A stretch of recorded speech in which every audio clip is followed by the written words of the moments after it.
going on, guys? Welcome back to another episode of Closing the Deal. I'm one of your hosts, Zach Dixon. Sitting across from me on my screen today is Sam Enright. What's going on? What's happening? How are you? Oh, fantastic. I'm super excited about the prospect of what we got in front of us today. Yep, we're gonna just have a little talk today. We're just gonna talk about what's going on in our lives and shoot the bull, I guess, a little bit. Yeah, we're going to have a good one. We're going to have a good time.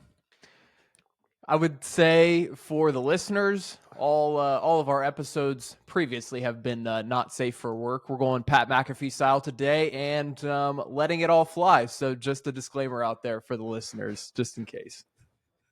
Yeah, we'll see how it gets, because I feel like when I get in front of the camera, the curse words just leave my brain. I don't know. You ever I've noticed, so my grandparents, on my dad's side, not big cursors at all. So for some reason, over the years, whenever we've gone around that side of the family, just somehow that part of my brain just shuts off. I don't even think about curse words. I don't put them in anything that I talk. And then you talk to me outside of work or not outside of work, but outside of that, zone. And I mean, I do curse. I'm not going to say that I don't. So it's just always funny. It's like, how does our brain know to just shut up and not say those sort of things in certain scenarios? You know what I mean? That's a good question, because we have been pretty clean on the episodes too. All in all, I think there's only been a couple of instances where we've had to edit out a couple of words throughout our 20 episodes that we've dropped. So we've been pretty clean on the episodes as well. Yeah. But that's the disclaimer that Pat uses on ESPN. This is how grown-ups talk. If you don't like it, tell your parents, something like that. I don't know. I mean, it's definitely become more. I mean, I don't know about that show specifically. I don't know if they'd be dropping F-bombs, but they do. They do. Oh yeah, on ESPN. Yeah. I mean, on obviously, College Game Day. I know Nick Saban was catching some flack because he was saying damn, ass, and all that stuff. It's who really gives a shit at the end of the day? Honestly, I mean, you know what I mean? It's not that serious. I mean, I get kids and all that, but I'm sure what they say when we were growing up. They hear worse in school. You know what I mean? You walk down the hallways and I'm sure there's kids out there cussing like sailors. So teachers too, I'm sure. I think we know one. Oh, shout out Do-Rag. Shout out Do-Rag. Wherever he's at. Oh man. Yeah, he's gonna love that one. Yeah, he will. He will for sure. Oh man. So I mean, what do we got going on? What's new in Zach's world? Other than inviting friends to do things and then uninviting friends. I had to take a chance. I had to take an opportunity there. I knew we were gonna get there at one point. Yeah. I mean, might as well get it out of the way early. Yeah, I'm a piece of shit for sure. I'm just a piece of shit. Oh man. So backstory. All in all, Shane Gillis was coming to Columbus at the beginning of April to do a comedy show at Nationwide Arena. The tickets dropped probably last November or so. It was November. I remember very clearly. I asked Sam and Jordan if they wanted to go with Cameron and I to go to the Shane Gillis comedy show, and they did verbally tell me yes at that point. I can confirm. He also did verbally say, I will get the tickets. And I said, okay, let me know, and I will give you the money for the tickets. But Zach Dixon is one of those people that will wait until the week of, even though he'll ask 6 months in advance. It's just so funny because I remember the text message to this day. What do you guys have going on April 5th, 2025, in November of 2024? I'm like, bro, I got no clue what's going on April 5th, 2025. What's up? You guys want to go to Shane Gillis? Oh, yeah, absolutely. That'd be fun. All right, yeah, I'll get the tickets. Never got the tickets.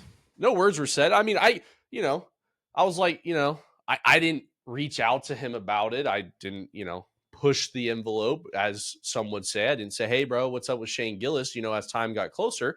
So I just figured, hey, we're just not going to go. No big deal, right? Not going to go. Well, what happens? Zach, go ahead, tell him. We were sitting down watching the Masters, and still to this point, I had no idea that this all even happened. I'm just thinking, yeah, I guess we're just not going. or we didn't go. And please tell us, what details were dropped that day that we were sitting around. So the Masters was probably like 2 weeks after the fact. Okay, number one, I could have swore that I said something in the chat afterwards, after we went. You didn't. Okay, well, that's on me again, number one. Number two, we did not buy the tickets until the day of the show. So we were not committed to going. We, as in me and Cameron, we were not committed to going. We chalked it from the last conversation with Sam and Jordan. And then the day of, I just happened to look at Ticketmaster, and they were very expensive, and we didn't have anything to do that day. So we said, you know what, we'll drop $300 and buy the Shane Gillis tickets. And I said, I probably not to mention they were like $80 in November. Hey bro, they're like $80. All right, sweet. Yeah. So we're sitting there. One of our buddies brings up Shane Gillis. Yeah, I heard it was hilarious. And Zach's like, yeah, it was a good time. I just look over at him. I'm like, what you mean it was a good time? He's like, oh yeah, we went. Cameron and I. Nice. Sweet, bro. Thanks for that. No words were said. A real piece of shit, no doubt. A real piece of shit, because I just made the assumption, since that they got more expensive and it was the day of, I'm just like, all right, we're just going to do this real quick and order them. And that was definitely the second mistake that I made. The first mistake was not buying them in November. So that is completely on me. And I hope that you can forgive me for that, because it was a big fuck up. I feel really It's already forgiven. It's just not forgotten. So, the whole forgive and forget thing, that's just not how I operate. So I will be sure to definitely give you shit for that for many times to come. And, there's still somebody who hasn't even gotten to the point of even seeing you to give you shit. So, just be expecting that on the horizon at some point as well. And I also haven't seen your wife either. So, she'll be getting a little flack from me, when I see her as well. So it's only been us two so far. The surface, huh? Yeah, I've only scratched the surface of what, there's just a lot of ways we could go with this. You know what I mean? It's all deserved. I can't lie to you. It's all deserved. I'll wear it. It's my fault. I should have known. The writing was on the wall last year when, you as a wedding gift were going to take, one of our buddies to, the Browns Bengals game. And, those tickets were not purchased until the week of that game as well, even though the schedule had been out for 3 months and the conversations had already been had for quite some time. And yet, we're still waiting until the week of to purchase those tickets. So the writing was definitely on the wall. That's on me. I should definitely wear that for just not, just expecting better. So I'll own that one as well. I think we found a little trade of mine that I need to get better at. Buying event tickets before the week of. Hey, we all have friends who are Indian givers when it comes to plans. They'll invite you at one time and then they'll just revoke the plans later. So, I'm sure this is relatable on all fronts for somebody out there. Well, that was the last time it'll happen. I can't oh confirm. Gosh, I can confirm. Oh man, yeah, we'll see. But so I mean, other than that, yes, we did get together for the Masters. If any of you guys watched that, it was a monumentous day in the world of golf. That's for sure. It really was. All in all, it was it was rivaled to 2019, in my opinion. 2019 lives in my heart forever, and will forever do so. Tiger Woods is my guy, but this 2025 Masters, really from start to finish, was just enthralling. There were so many good golf shots. The golf course played perfect, and there were so many bad golf shots too. I think that's what I liked the most about it all in all. Like, there were just some shots that I was like, I could fucking hit that. I can do that. I can hit it into Rays Creek with 80 yards with all the green on the left side to work with. I can absolutely block a wedge. I can do that. And with 25 feet of slope to work with on the left as well, that will actually legitimately feed the ball closer to the pin. Yep. And yet we still went directly at it. That is legit a shot that I would make, though, like to a tee. Yeah, I think it was awesome. No laying up. Neil No Laying Up, he talks about why he loves Rory so much, and he said it's just because it just reminds him of himself, because it's Mhm. just like you can hit just well, we all can't necessarily hit the ball quite like Rory when he's at his best, but my God, when he messes up and does stupid shit, I mean, we all can relate to that, because it's like you said, sitting there watching you duff a wedge into freaking in the creek from 80 yards, like, yeah, I can relate to that wholeheartedly. That's something I would definitely do. Especially after the choice to lay up. Like that probably is the fact of our matter too. Like if we would have probably went after it, we could probably get on the green in two. But most times my dumb ass decides to lay up because I think that's the higher percentage play or better play. And you know what? Rory, it is not the higher percentage play. You should have went for it, brother. I promise you would have hit the green in two, just like you did the previous 2 days before that. So Yeah. It'd be different if it was like a forced layup, like, hey, blew it into trees the in the way. trees, like Yeah. gotta get it down there. But though it seemed as if though the plan from the tee was literally lay back with 3 wood, get it in the fairway, put ourselves up there for a number for, shot number 3, and then yeah, just block it into the water. That's a great plan. So but I mean, it did make for a great viewing experience all in all, because it brought Justin Rose back into the fold, who somehow went out and made 10 birdies on that golf course on Sunday, which honestly is just insane when you really sit back and think about it. It's yeah, On a and then Sunday, on a major on a at the Sunday, Masters. Yeah, for sure. yeah.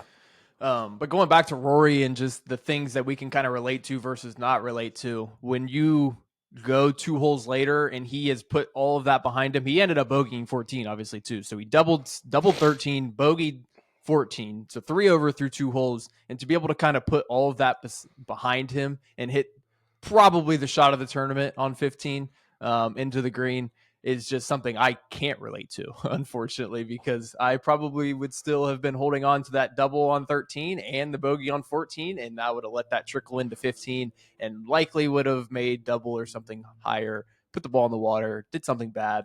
So just on the flip side of things, like that's just something that we can't relate to, is hitting that absolute seed into Well, 15. I know we can't relate to it because I can't even turn the ball that much. I mean, the fact that he was literally blocked out by the tree, I mean, that was a huge rope draw around there, and just yeah, I mean, they talk about, I mean, obviously neither of us have been blessed enough to set foot on Augusta National in any aspect. So, but I know I've listened a lot to podcasts, and they talk about, when you sit up in the grandstand on 15 and you realize just how narrow that green actually is. And then you think about the fact that they trimmed the bank down. And so anything that's short is going to feed back into that water.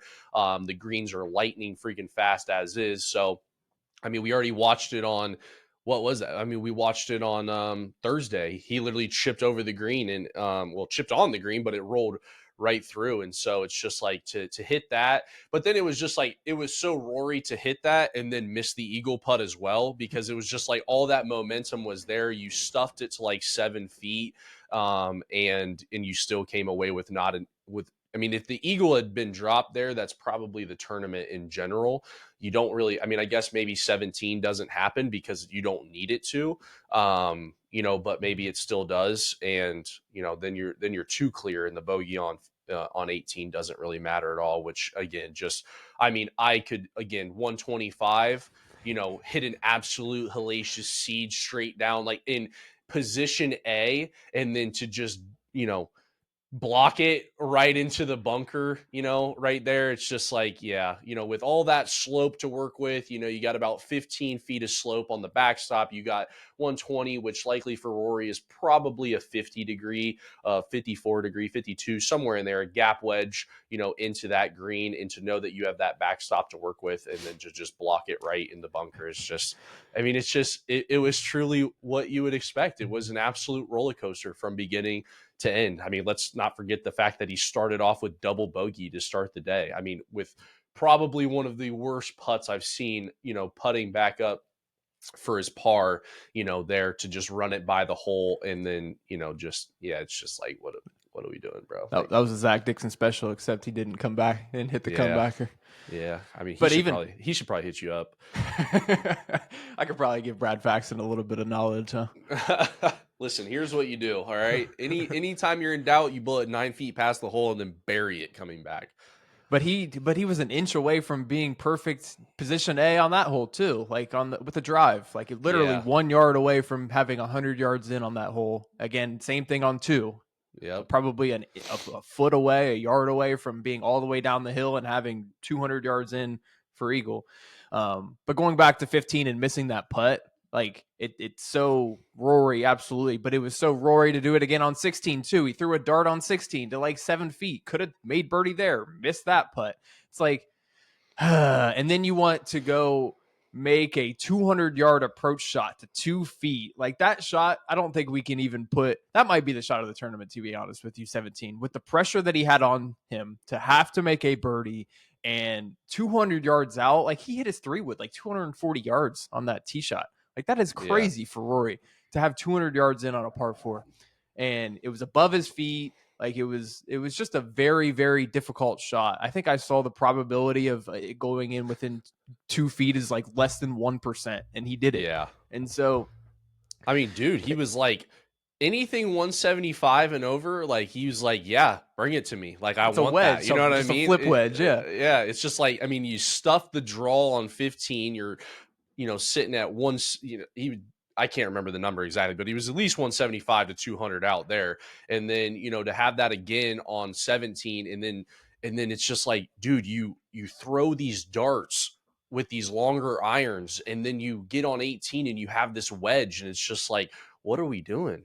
Like anything on the green there. I mean, I guess obviously the top shelf's not going to do you any good because that's going to be absolutely just disgusting coming back down the slope and trying to keep that close. But I mean, how big that green is in the front, even before you get to that ledge of the back, like there was just so much room there. And then to just put it in the bunker, was just, it was just classic, man. And it really has, think about Pinehurst last year, 3 bogeys on the last 4 holes. Just like it's been extremely hard for him to get it done.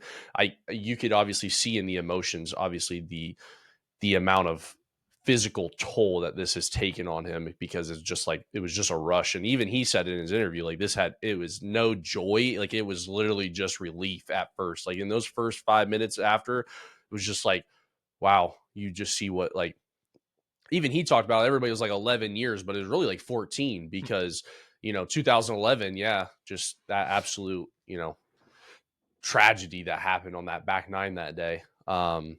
So, but definitely cool. Definitely an awesome moment. I mean, I even said it. I mean, from a golf perspective, I thought it was better than 2019.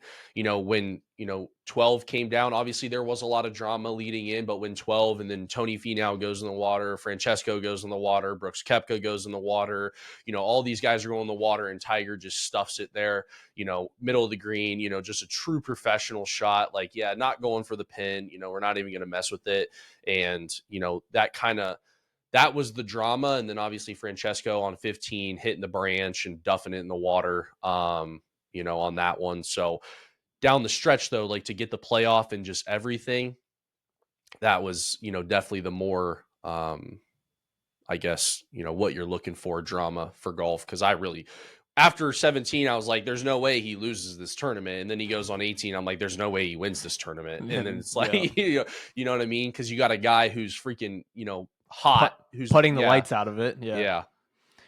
Couldn't agree more. I couldn't agree more. And just another aspect of being able to kind of relate to him, like you could genuinely see how nervous he was on some of those shots. Like it was visible with his body language. Like you could tell that he was just genuinely nervous, and those things were kind of affecting the way that he was playing golf. And I don't think I usually see that with professional guys. They are the best at handling their emotions and not letting those emotions kind of affect their physical play and physical swing. And I can't relate because when you get nervous, it just, I would have been chattering there on 18. Like, what is going, you know what I'm saying? Like my heart rate, I would love to, I don't know. I haven't seen it on his wrist. I don't know if he changed the position. Like, I don't know if he's like wearing the bicep whoop, like JT and like Scotty do now. Cause I know Rory was wearing the whoop there for a while on the wrist. I don't know if he changed it, but I would love to see the whoop stats from the Masters of like where the heart rate was at, during some of those shots. Cause I mean, you got to believe it was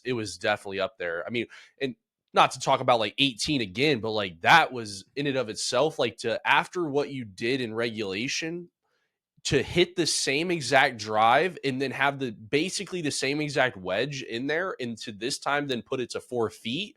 It's just like, I can't relate to that part of it. I can only relate to like the negative sides. You know what I mean? I can only relate to like the duffing the wedge in 13 of just like, man, you just, yeah, that makes sense for me. Like that's something I would do. You know what I mean? And then it's just like, you know, yeah, I can't relate obviously to 15 at all. That shot was just insane. But like to come back after that, especially with Rose playing so hot and just like not sure what you're gonna get, which I mean, it was weird too, because I mean, Rose drains that putt on 18, but like on 17, it didn't even look like he had let the nerves get to him, because on the tee shot, he backs off, asks the patrons behind, hey, quiet, don't move, whatever. And then even on the fairway, they're again like, hey, quiet. You know what I'm saying? It's just a lot of interaction with everybody going on around him. It's like, bro, what is going on with you? Like, you need these cats like in utter silence. Like, you know what I'm saying? It's just like, and then you get up on the green and he misses the putt.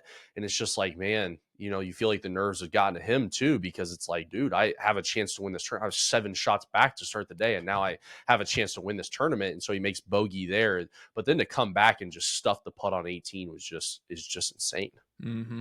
Saturday lost it for him, in my opinion. Obviously, the day that he on the greens on Saturday was atrocious in comparison to the rest of his tournament. Like it was. I don't even know how we talk about roller coaster with Rory, but just I don't know how you even go from that well of putting on Thursday, that well of putting on Friday, to horrific putting on Saturday, to right back up to the top level putting that you saw on Thursday and Friday. Yeah. If he would have putted, I mean, even just badly on Saturday, not horrific, he would have won, literally. Yeah. It's crazy for him too, because I mean, last time there was a playoff at the Masters, he was in it, lost to Sergio. Mm-hmm. Next time, loses to Rory, and so I mean, the dude's numbers at the Masters are just insane. It's just one of those guys where you're like, how do you not have one of these, green jackets yet? But I mean, I guess really, how do you not have another major in general? Mm-hmm. He seems like kind of one of those guys that, like, not obviously some of the newer guys who have won, but like in that older segment, like who is just like, how do you not have more than one major? Like when I look at like the Patrick Reeds, when I look at like the Sergios, when I look at like their play, you know what I'm saying? Like they have those outlier years. I mean, I know Patrick usually always plays well at the Masters, but it's just crazy that Justin Rose doesn't have another major at this point, because I feel like he plays some proper golf. He does, and I mean, I want to say that he's going to get another one, but it just, when you look at golfers' careers, this kind of mid 40s, when guys kind of start, going on the up and up in the mid 40s, that's usually, generally speaking, the last kind of window that they have on the PGA Tour specifically. So I want him to get another one. Do I think he will? I'm going to go with no. Yeah. I mean, the opportunities are definitely running thin at this point. So, I mean, it could come out and surprise us, of course, but I mean, he has obviously played well in the last two. So, I mean, I think this would be if there was a year, this would be a good year. There's some good events coming up and some good places, but I think ultimately my takeaway, we were talking about this in the group chat, was just that this now frees Rory up. I mean, I know, a lot of people, he talked about it himself. Like, this was my dream. Like, I literally completed my dream. I wanted to win all 4 majors, and now he has. So, a lot of people think you could go 2 ways with it. You could think, yeah, it's time to, all right, he's got it. Now what's the driving factor? You could pack it in. It could just be, yeah, I don't care as much anymore. But like for a guy like that, who's already done what he's done in the sport, I just feel like this frees him, because I went back and have watched some of the events like if you go look at that dude's record in the US Open in the last like 6 US Opens, it's actually insane that he does not have another US Open title, because he has played so freaking well. I'm pretty sure he's top 10 in the last 6. I mean, Because top 2 in the last 2. Yeah, if you Wikipedia his page and you look at the US Open specifically, like on the Wikipedia, they'll highlight in yellow the finishes that are top 10, and literally across the board for one of the majors, and I'm pretty sure it's the US Open. A little confusing because they switch it up and then they just do it. And I know that they've now moved the PGA to May, even though it was originally the last major.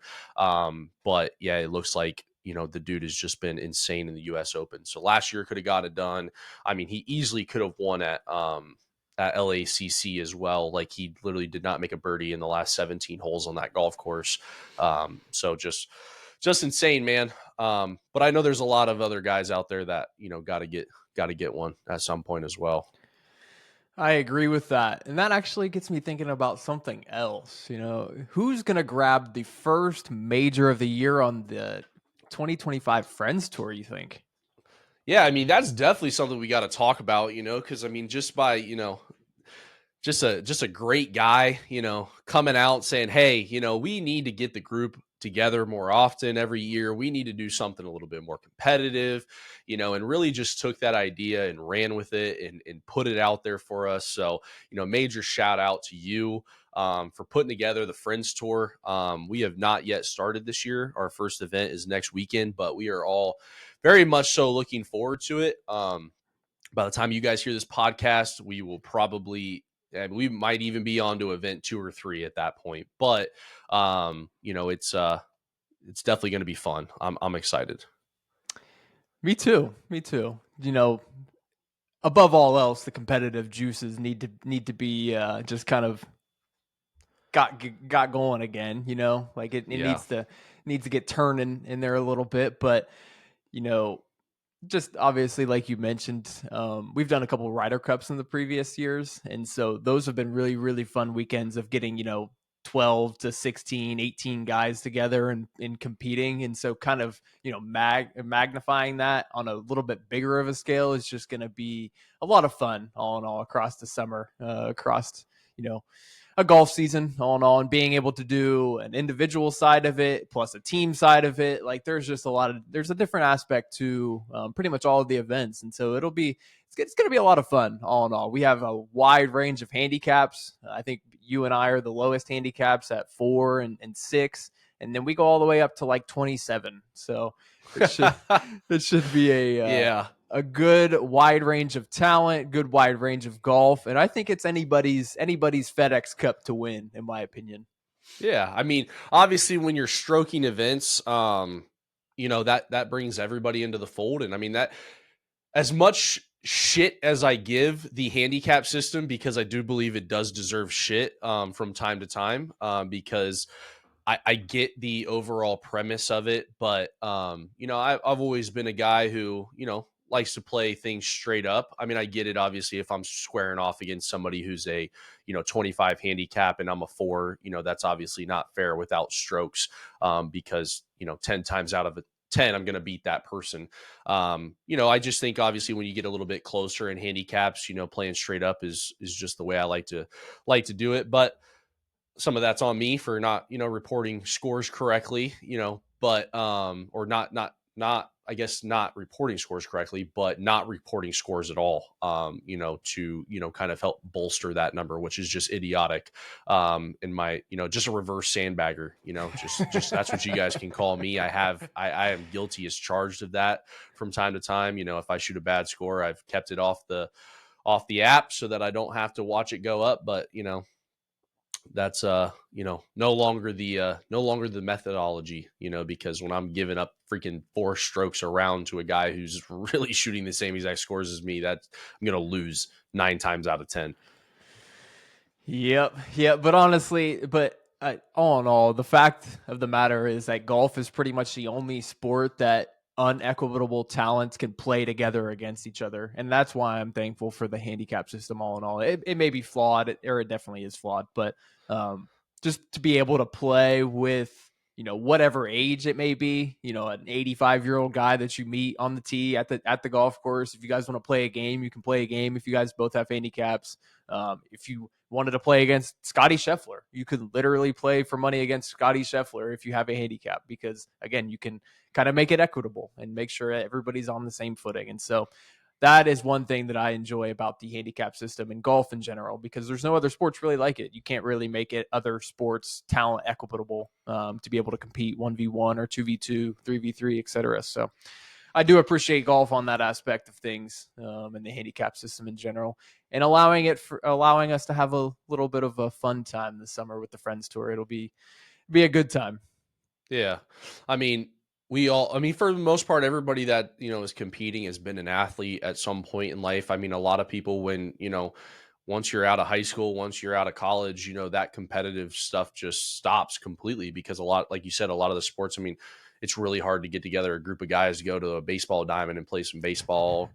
I would say the easiest one to make happen is probably basketball. I mean, I know some of our friends still get together for the 5v5 runs or, whatever that whatever that is. But, ultimately, start getting up there in age and, you know, that stuff ain't as easy. Yeah. It ain't as easy as it once was. You got no hops, you ain't shot a basketball and, you haven't shot a basketball in months and you're airball and everything. So, it is nice. And that is one thing I appreciate. Cause like you said, I mean, we have it all. I mean, I would say we definitely have far more high handicaps than we do lower. I mean, we got a couple of guys hovering right around that 10 area, and then really everything else is 15 and up. For the most part, and there's only like three of us that are below, or three of us that are in single digits. So it's definitely a good mixed bag, and brings those guys in who, yeah, maybe you usually shoot 110, but if you can go rattle off, a 99 or a 101, with your strokes, you're gonna be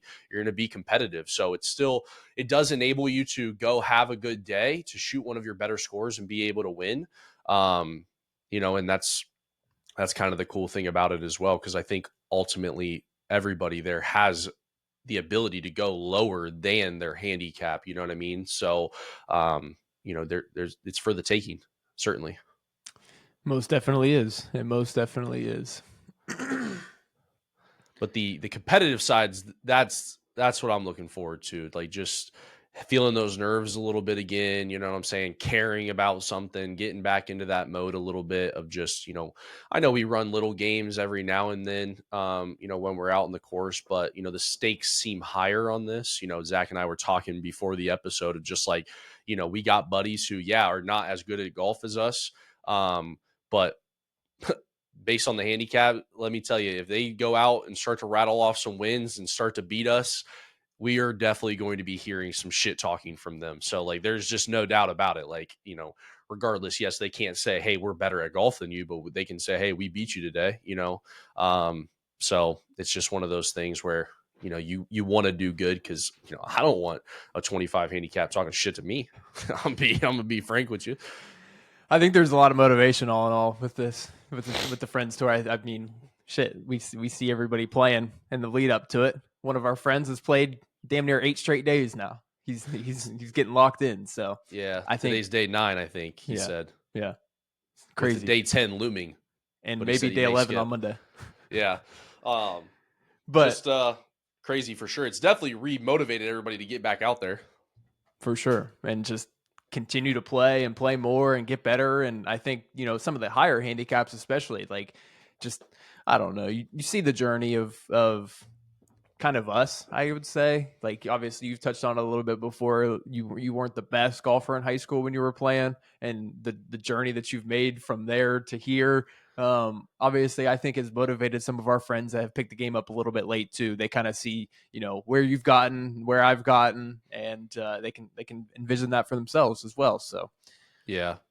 Golf's changed a lot, man. It's crazy. Like, I sit and talk to some of these guys like in our friend group that like are higher handicaps, and I'm just like, you guys don't even get it. Like, you really don't. Like, bro, I have had some of the most embarrassing times of my entire life on a golf course. I mean, I remember my sophomore year, we went to Jefferson Country Club in Newark. I played at Newark High. We went to Jefferson Country Club, and I picked up a club in the summer going into my freshman year. That was the first time I ever even touched. I mean, obviously as a kid, I'm sure I went out and swung some clubs a little bit in the backyard or whatnot, but like, actually to genuinely care about logging a score, I did not touch a club until I was, going on to my freshman year of high school. So I was 13 years old. I remember going out to a 9-hole course and shooting like 70. on the 9. You know what I mean? Just can't even get the ball where you needed to go, none of that. And it's just like these guys go out and they'll shoot a 101 or a 102, on a relatively tougher track and be like, this is just unacceptable. And I'll be like, dude, you picked up a club 2 years ago. Like when I picked up a club, I was shooting 130s. And that's what I was getting to. I shot 130 in a high school match in an invitational, shot 70 on one side, 60 on the other. And I'm like, I'm just like, sometimes the perspective is it's just not there. And I got to remind these cats, I think it obviously helps when you play with people that have been playing. Like when I got first started in golf, none of you guys would play, any of you. I tried to get cats to play on the high school team. No, we ain't doing it. It wasn't until really later in our high school time that you guys actually, once we were able to start like actually driving ourselves, like going to golf courses and getting golf carts, that people actually really wanted to golf. But yeah, I mean, the amount of embarrassing times I've had. I mean, I remember my senior year, bro, I literally shot 101 at sectionals. You know what I mean? I thought I was going to go out, and my senior year, I wasn't terrible necessarily. I mean, I was kind of an 80s player for the most part. But then, yeah, I was like, gassing myself up, going into sectionals, and went out and blew up a 101. I'm pretty sure at a 13 on a par 3. I blew 4 shots OB, like right in a row off the tee box, just OB, OB, OB, OB. And I'm just like, yeah, this is it. I'm cooked. I'm done. I'm cooked. I'm cooked, bro. I mean, what can you do about that? You know what I mean? So But I just always got back on yeah. I find the progression funny when you talk to these guys and they're pissed about a 101. When they picked up a club last year, and I'm like, yeah. You got back on the saddle though. You put the saddle back on the horse. Got back on the horse, ready to go. Yeah, started grinding some more. And some of the I've heard a couple of them already say, "Oh, I'm ready to give up. I'm ready to be done." Like, you just picked it up a couple years ago. Not time to give it up yet. You got 50 more years to play. Brother, it's all expectations. And I think in life, we all want to be good at things. Like everybody wants to be good at things. Like you want to pick it up, and some people think, they're the exception to the rule. I'm reading this book right now, and it's funny. They were talking about one of the doctors in there who said people always think that whatever situation you give them, they'll be like, oh, that'll never happen to me. That's not me. Like I'm the exception. Oh, somebody my age, not to get morbid, but got cancer from doing this. Oh no, I'm good. I can do whatever I want to my body and I don't have to worry about that. That's most people's thought process, and that carries over into everything. So it's like, oh, because I was good at basketball or because I was good at football in high school, all of a sudden I think that because I'm going to pick up this golf club that suddenly I'm just going to go out and start shooting 80s and 70s. Like, bro, that's just not reality of life. And definitely not reality of golf. Golf is, in my opinion, one of the hardest sports out there. I know there's a large debate, out there about what the most difficult thing to do is. I know baseball, hitting the baseball, in major leagues, 98 mile an hour. I mean, I can't even go to the batting cages and hit at 55. So like, I get that, but like the sport as a whole, I would say, golf is just, man, you're on an island out there all by yourself. You got nobody else to fall back on. And the act of hitting a baseball might be harder, but like the act of stringing together 18 good holes, the fact of stringing together swing after swing after swing and having bad, that mental purgatory you're out there is just, it's tough, man. The mental is something that's unmatched in any other sport, in my opinion. Baseball is probably the closest that it gets because there is a lot of it's a mental game and mental battles that go on between the batter and the pitcher, etc. But golf is number one by far, not even close in terms of that. You're battling with yourself, and the course, and it's just just an ongoing war for 18 holes straight.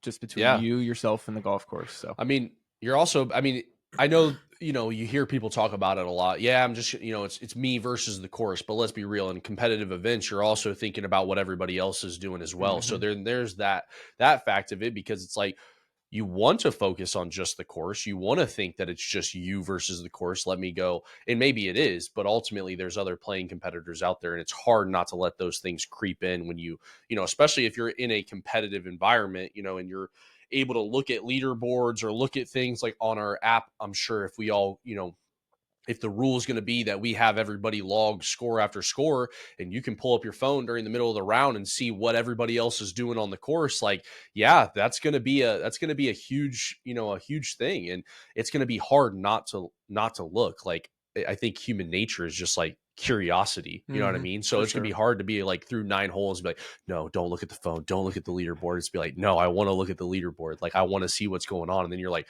shit, I'm 5 fucking shots back, bro. Like, what am I gonna do going in this back nine? And then it's like, okay, now I have to think I'm 5 shots back. Now I got to be aggressive, and it's like now I got to go do this. And then somebody could blow up on a hole, and you didn't even really need to be aggressive, but now you blew up on a hole because you try to bite off more than you could chew. And it's just balancing all of these different things at once. It's just it's freaking sick, man. Like Yep. it really is. Yep. It's awesome. Best part about golf, in my opinion, is that side of things. Not necessarily the physical swing aspect and making the shots, but just the internal battles that there are. Shot to shot, hole to hole, round to round, whatever it may be. Yeah.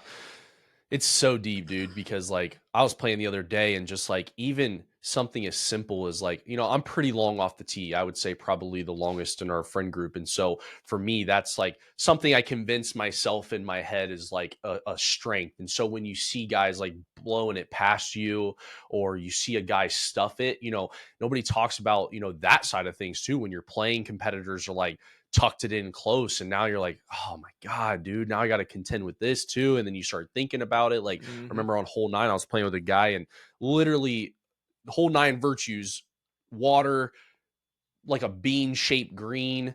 It almost reminds me of kind of like 12. number 12. Yeah. Yeah. And it's just like I watched him stuff it to like 3 feet, and I'm just like, what a fucking shot. And then I go fucking hit it short. I mean, I hit it not enough. It literally hits the bank and rolls back down in the water. And it's like, did that shot influence me? Yeah, kind of did a little bit, because I'm like, now I got to go flag hunting. You know what I'm saying? And so it's like you really got to figure out how to stay in your own lane, which is just really, really fucking hard to do. Couldn't agree more. Couldn't agree more. So, what else we got? What else we want to talk about today? You have anything you're looking forward to past the Friends tour this summer? Anything on the docket? I know that you got a big wedding you're planning for 2026. Is there anything big that's going on for that this summer? Yeah, I don't know necessarily yet. I mean, I'm gonna guess yes. We actually have our first meeting with our wedding venue on Monday.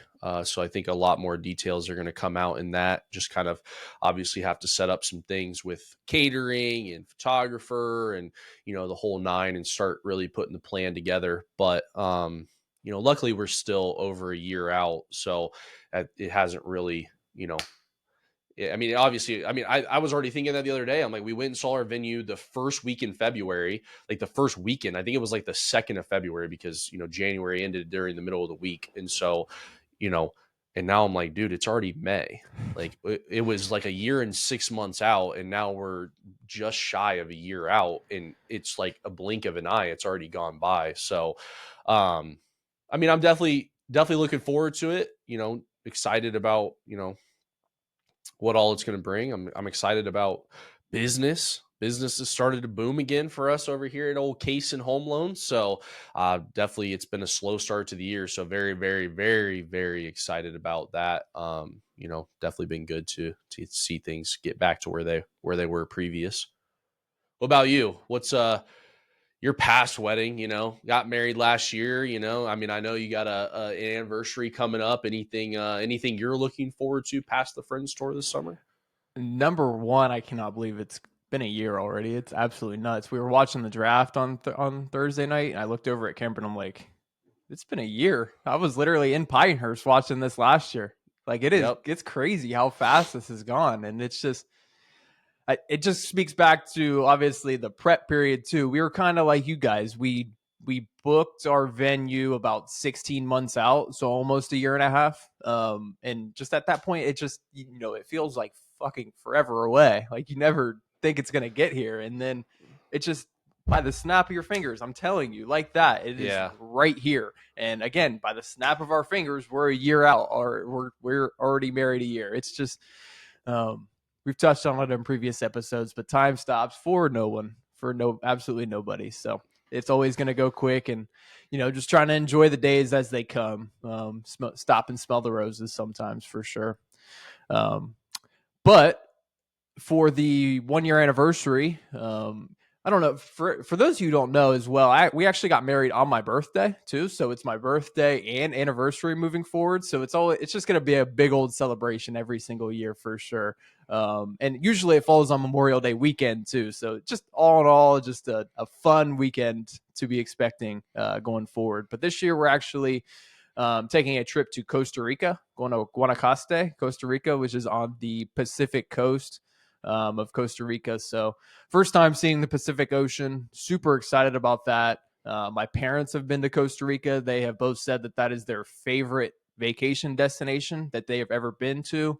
The saying there is pura vida, which is pure life. So everybody says that it's just super laid back, super relaxed, and just, happy and pure. So I'm super excited to see the vibe there, and yeah, just all in all, super excited. There's a lot of national parks there. There's some active volcanoes, I guess. It's like the surfing capital of the world. Not sure I'm going to try that, but there's a Yeah, I lot. would like to see you do that. I need some video. I need video evidence of that, though. I would actually love to watch you try to hop up on a surfboard. That would be awesome. Yeah, I'm probably not going to happen. I'm not going to lie to you. I could see it. You might as well grow the hair out, before you get out there too. Just yeah. I mean, just really Surfer embrace boy. the surfer boy vibes. I mean, you might as well. Oh man, but it'll be fun though. Have a couple layovers. This is my first time traveling with a credit card that gives me access to a travel lounge, so I'm unbelievably excited about that. Get to sit away from the commoners and get some free food, free drinks. The commoners might as well just said the peasants. The Lord, peasants, whatever they oh are. my gosh. No, but you understand how, I don't know. Me personally, when I get to an airport and I see the gate with no seats available, or there's like one seat in between just rows of people, like, oh my God, it just, and usually when you get to the airport, you're there 2.5 hours beforehand. So you're literally just sitting there in those uncomfortable ass seats and staring at your phone for 2.5 hours, whatever it may be. So hopefully this lounge experience is a little bit different. I'm sure it'll be fire. I mean, there's got to be perks if everybody wants to go in there. So, I think it'd be cool. For sure, for sure. And then later on in the summer, we're trying to coordinate a little trip out to like Yellowstone National Park and go up to Montana, go to Bozeman and Big Sky, Montana, and see some things up there. We did a trip out west a couple of years ago, flew into Vegas, went up to Zion National Park and Grand Canyon, and that was one of our favorite trips that we ever took. Just super picturesque and nature, and just a not very relaxing trip by any means, but just visually speaking, it was a top tier trip by all accounts. And so heard the summertime out in Montana and Yellowstone is a great time to get out there. So gonna try and check that out as well. That'd be cool. Yeah, I have never been or further west than Missouri, so That was the first definitely time something on the list. yeah, that was the first time I've ever been out west. Was the trip to Vegas and Zion. It's very vast. It's a lot of nothing. Like it is crazy when we were driving from Zion, which is in southern Utah, down to like Grand Canyon, which is in the middle of Arizona. Didn't see civilization for almost like 3 hours, and it's a little nervy. Can't lie. When you have no service on your phone, and hopefully this car is in good shape. Yeah, I mean, you definitely hope that for sure. Yeah. That would be not ideal. Get stranded out there, especially for you two. That would be like, Yeah. worst case scenario. It would be not Can't fun. imagine how that would go over. Not A lot fun. of stress. Yeah. A lot of stress, that's for sure. But Yeah. also no weddings this year too. So that's a change up from last year compared to my wedding and then being a groomsman in 2 additional ones. So no weddings in 2025, leaving that to my wife, who is a what are they called? Bridesmaid in 2 weddings this year too. So I was about to say maid of honor. Obviously she's not the maid of honor, so she's just a bridesmaid. Yeah. Yeah, it's definitely going to be nice to have a little bit of a break from weddings. I had back-to-back years. I think I had 6 total weddings in back-to-back years that I was a part of, and then there was like another 2 that we went to. So like 8 weddings in 2 years is just it's sick work, honestly. Let's just be honest. So, But yeah, definitely good to take a break. Obviously, before ours coming up next year, and hopefully should be a little bit. A lot of our friends in our friend group that either past that, they've already gotten married, and others are not necessarily in the place where that's going to be happening on that same timeline. Like we're not going to have multiple next year in the same friend group, so that'll be good. And yeah, I mean, weddings are obviously fun, but it's definitely a toll on anybody who is. I wouldn't say a toll in a negative way, but it is just a lot when you have 3 weddings. You got 3 bachelor trips, you got 3 wedding days, you got rehearsal dinners, you got just a whole lot of things going on. And it's just, that's not to mention what you got going on in your own life as well. So, but wouldn't trade any of it. They were awesome weddings and good times. So hopefully, ours can live up to the set standard, out there that was put forth. I have no doubts, brother. Zero doubts. Oh, me either. Knowing my fiance, it's definitely going to be a great event. So we're definitely looking forward to it. But yeah, I mean, I only got one trip. I think we're going to go down to Florida, see my brother. My brother lives in Florida, so he's got a weekend or can take some time off here in June. So I think we may go down for a couple of days, go hang out with them, which I haven't been down to Florida, and went down last year and in February. So he usually comes home to see all of us. So it'll be nice to change the pace a little bit and go down to see him. That way he doesn't have to fly back to see us. And yeah, I mean, other than that, summer is, I don't know. We always usually get into the same sort of things. We'll have a couple boat days out there, get out to the lakes. We'll, go out to the lake itself. We actually have a lake here local, which I'm sure most of you guys who are listening are local listeners. So, Buckeye Lake, but they got lots of restaurants and just different stuff happening around there. So it's always good vibes out there in the summer to go out and just hang out. Have a good time with the friends. And, I'm sure, you'll find that a lot of what we do is just golf, just be honest, And kicking it with the buds, that's for sure. Yep. Kicking it with the boys, doing some golf. So, I mean, I'm sure, here come later this year, we'll be announcing that I was the winner of the Friends Tour. So, you guys just go ahead and prepare yourselves for that. We'll keep you up to date as time goes on. But, I don't want to say it's already a coronation, but, go ahead and get that trophy ready.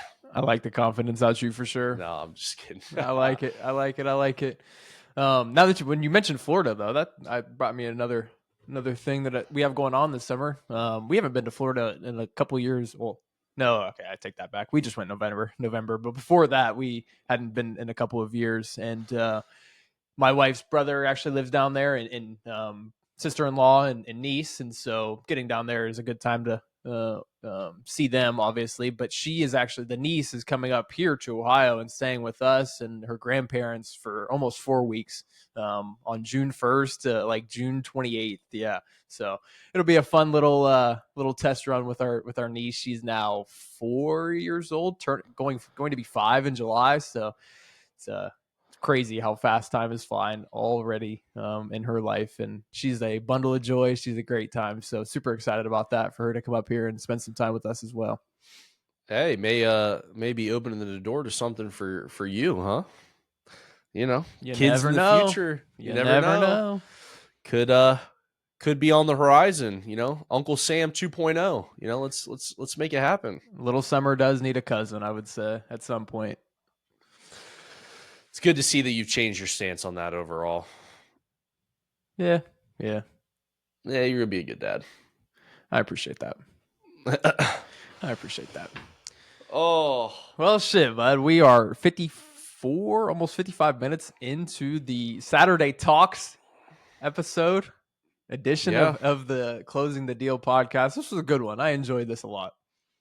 Yeah, it was fun. Kind of nice to just set aside the real estate world a little bit and just kind of chop it up about what we got going on in life. So yeah, we'll have to obviously talked about some things that we'll have to update the people on. I'm sure they're going to be curious about Costa Rica if they were ever ever interested in going down there. I'm sure they're going to want to firsthand recap on the reviews for that. And Friends tour.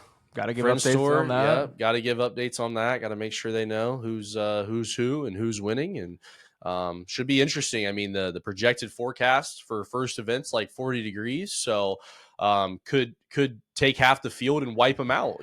Could not even show up. Could be anybody's race. So should be a good time. I mean, obviously nobody likes playing when their hands are freezing cold, but could be one of those events that really just defines who's got the grit to just withstand cold temperatures and what I would presume is going to be some very bad golf being played in general. So should be a good time for sure. All right, y'all. Well, that's all we got for you today. So appreciate you guys tuning in. If you guys want to see more stuff like this, I mean, obviously we've already talked about maybe doing some more episodes down the line of just, Saturday talks, but obviously feel free to give us your feedback and, always curious to know what you guys think just about real estate podcasts or, podcasts like this in general. We would love to do a Q&A episode coming up here before long. So I think we may run some polls for that.